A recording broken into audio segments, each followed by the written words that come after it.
Bueno, y uno de los sectores que estaba bastante disconforme, ¿no?, con los cambios que proponía este proyecto de ley ómnibus es el sector pesquero. Y en este caso vamos a hablar con Domingo Contesi. Él es presidente del astillero naval Federico Contesi y además es vicepresidente de la Cámara de la Industria Naval. Domingo, ¿cómo estás? Buen día. Buen día, muchas gracias.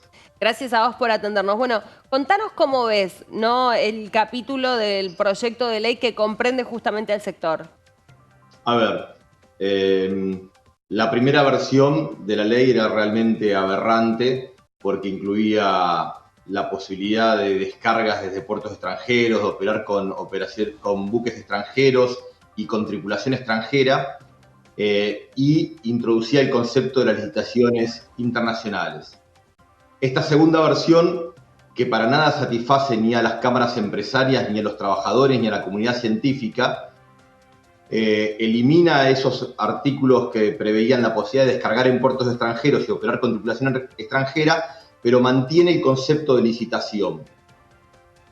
Para nosotros esto es gravísimo porque se está aplicando una herramienta que va a generar una inseguridad jurídica total, que en el caso nuestro, por ejemplo, la industria naval, nos generó un efecto inmediato. Nosotros teníamos buques por empezar, contratos por firmar, que enseguida se paralizaron porque nadie te va a firmar un contrato para construir un barco si no sabe si en el futuro va a poder acceder a una cuota de pesca.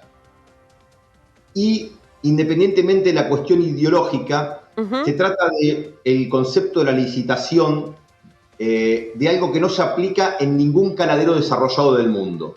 Se ha aplicado en lugares como Namibia cuando no tenía industria pesquera, se aplica, por ejemplo, en las Islas Malvinas donde no hay industria pesquera, pero en aquellos países donde hay pesquerías históricas y desarrolladas, nunca se asignan las cuotas de captura por licitación, sino que se lo hace con un criterio en base a las capturas históricas, a la historia de capturas, o meritocrático, como era el artículo 27 de la ley original. Domingo, contanos un poco, para aquellos que no sepan, cómo funciona justamente la cantidad que puede pescar un barco, ¿no?, según justamente esa cuota que tiene, y cómo cambiaría eso a través de licitaciones, y qué pasaría justamente, ¿no?, con toda esa industria que ahora sigue esa lógica de cuotas.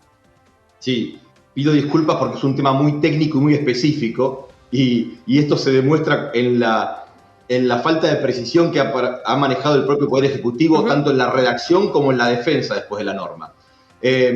Digamos lo siguiente, antes de la sanción de la Ley Federal de Pesca en 1998, toda la pesca era olímpica, todos teníamos permisos irrestrictos y perennes. En el año 98, y a raíz de la sobrepesca que se generó por el ingreso masivo de buques en los 90, un error, entre paréntesis, que estamos a punto de volver a cometer, se introdujo el sistema de cuotas individuales de captura, pero solamente para 5 especies, entre ellas la que en ese momento era la más importante, que era la merluza upsi. Quiere decir que hoy tenemos 5 especies cuotificadas y el resto de las 40, 50 especies siguen siendo de captura olímpica o por vedas o por temporadas. Lo que ahora se dice es que esas especies cotificadas y las que eventualmente se cotifiquen en el futuro, ya no se van a asignar las cuotas en base a un criterio meritocrático, que era cuánto personal tenés, qué captura histórica habías hecho, cuánto habías invertido, qué nivel de procesamiento realizás, sino que el único criterio a partir de ahora va a ser la mejor oferta económica. Lo cual es un disparate porque, por ejemplo, yo tengo una empresa con 900 trabajadores, plantas en Mar del Plata, Rawson y Puerto Deseado. Vengo de 2 últimos años de perder plata por el atraso cambiario y la caída de precios internacionales. Me obligan a recomprar mi propia empresa, que es participar en la licitación de cuotas. No puedo hacerlo, me quedo sin cuota y ¿qué hago? ¿Cierro la empresa? Claro.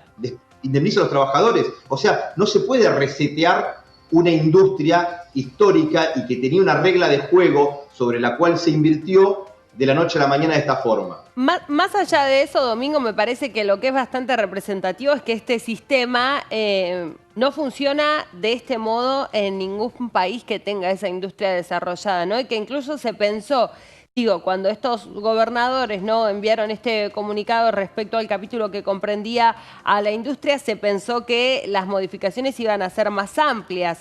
Lo que se cambió fue justamente que no haya obligatoriedad, se quitó, ¿no?, ese párrafo donde decía que el personal no tenía que ser argentino y que la descarga tampoco tenía que ser en puertos argentinos. Eso fue lo que se sacó. Pero a ustedes les preocupa, contanos un poco, aclaranos eso. Exactamente, se sacó lo más burdo, lo más grotesco, porque si hubiera quedado como estaba la redacción original, sería el colmo de... ni siquiera serían exportaciones argentinas, porque vos descargás en Montevideo, en Brasil o en alta mar, ni siquiera es una exportación argentina. Pero lo que quedó del tema de la licitación es gravísimo y es algo donde... ¿Qué pasaría con la explotación extranjera, por ejemplo, ¿no? En ese sistema de licitaciones, ¿podría participar, por ejemplo, en este caso? La gravedad es que podrían ingresar nuevos operadores y desde el año 92 no se dan nuevos permisos de pesca. Mirá, yo me dedico a construir barcos. ¿Qué más quisiera que cualquiera pudiera venir al sector pesquero, pedir un permiso de pesca y comenzar a pescar? Pero lamentablemente no funciona así. Y no es que no funcione así en Argentina, no funciona así en ninguna parte del mundo donde una pesquería está en su máximo rendimiento.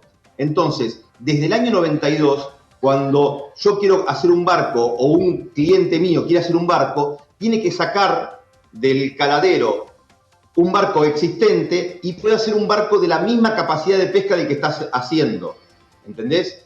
Esto no es como el taxi y el Uber, donde dejamos entrar el Uber y vemos dónde se acomoda el mercado. Acá el cliente es un recurso natural finito. Si nosotros dejamos entrar nuevos operadores, hacemos un desastre en el recurso y luego vamos a tardar décadas en recuperarlo. Entonces, lamentablemente, esta regla de juego fue la que permitió recuperar el caladero. ¿Y hacia dónde va en otras partes? ¿Hacia dónde va la industria? ¿Hacia dónde va el negocio en países limítrofes, en otros países que se pueda llegar a tomar el ejemplo? ¿Qué es lo que le proponen ustedes al gobierno? Mirá, ¿hacia dónde tiene que ir? Hacia el agregado de valor. Uno lo escuchaba al vocero Adorni y decía dos falacias. Decía, creemos que la industria no está en su punto óptimo y nosotros decimos, en términos de captura no se puede pescar más. No lo decimos nosotros, lo dicen los científicos del INEDER. No se puede pescar más de lo que estamos pescando. Así todo, se podrían duplicar o hasta triplicar las exportaciones. ¿Cómo? Agregando valor. Ahora, esta reforma de la ley de pesca va justamente en contra de todo eso. Porque antes el artículo 27 de la ley te decía, si vos agregás más valor te doy más cuota. Si vos agregás más valor te tengo mejor consideración. Todo eso se borró. Y ahora se puso, lo único que me interesa es quién licita más. Y la otra falacia o error conceptual que decía el vocero presidencial y que está contenida en los propios considerandos de la ley, es que el sector no aporta lo suficiente. Y esto se arribaba a esta conclusión porque se comparaba lo que se paga de canon pesquero, que es un arancel que fija el propio Estado a través del Consejo Federal Pesquero, donde el Poder Ejecutivo tiene mayoría, pero la realidad es que el sector pesquero tiene una carga tributaria del 35% de lo que exporta. O sea, si hemos exportado 1.800 millones de dólares de productos pesqueros en el año 2023, quiere decir que hemos pagado aproximadamente 630 millones de dólares entre derechos de exportación, impuestos a la ganancia, ingresos brutos, canon pesquero. Pero el canon pesquero sí es una parte muy pequeña de eso, pero no es lo único que pagan impuestos. Y dentro del sector pesquero tenés rubros donde se gana plata y rubros donde se pierde muchísima plata, que lamentablemente en estos últimos 2 años, por el atraso cambiario y la caída de precios internacionales, se profundizó muchísimo. Y donde vos decís agregar valor, ¿no? ¿En qué nichos ves que se puede llegar a agregar valor? Mirá, y un ejemplo, en todos los productos, te hago un ejemplo muy concreto. Con el langostino, que hoy es la especie estrella, se pueden hacer, vamos a ir a los dos productos en los dos límites. Un producto se llama col en bloque, que es un bloque amorfo de 6 kilos de langostino congelado entero, que se exporta, ¿para qué? Para llevarlo, por ejemplo, a países con mano de obra más barata, como Perú, China o Vietnam. Ahí se lo descongela, se lo pela, se le saca la vena y se lo envasa en bolsitas de 500 gramos para los supermercados de Estados Unidos. Ese mismo producto, que es el langostino pelado y de venado, también se hace en Argentina. La cola en bloque se exporta a $6. El pelado y de venado se exporta a $12. pero ambos productos tienen una contribución marginal de $1. O sea, una rentabilidad, perdón, de $1. O sea, uno tiene un costo de 5 y el otro tiene un costo de 11. Entonces, por ejemplo, si ahora me amenazaban con un derecho de exportación del 15%, en un producto seguía ganando 10 centavos de dólar y en el otro perdía $1,50 o claro, $1,80. Entonces, ese mismo ejemplo te lo puedo dar, no sé, en el filete de merluza interfoliado sin espinas, en el empanado. O sea, lo que tiene que entender la gente es que la pesca no es una industria extractiva, es una industria alimenticia. La cadena de valor de la pesca es una industria alimenticia. Vos tenés 377 fábricas. Hay fábricas, por ejemplo, como Solimeno, como la nuestra, de nuestro propio grupo Veraz, que hacemos productos para góndola directamente para el supermercado de Estados Unidos. Domingo, te agradecemos mucho el contacto y también que nos hayas traído, bueno, el análisis, ¿no?, respecto del sector. Antes de despedirte, ¿planean llevar a cabo algún plan de lucha en el caso de que esto mañana se sancione? ¿Se apruebe? Mirá, estamos queriendo que no. Hemos hablado con los diputados de todas las fuerzas políticas y creemos que tenemos los votos para que este título 3 no sea aprobado.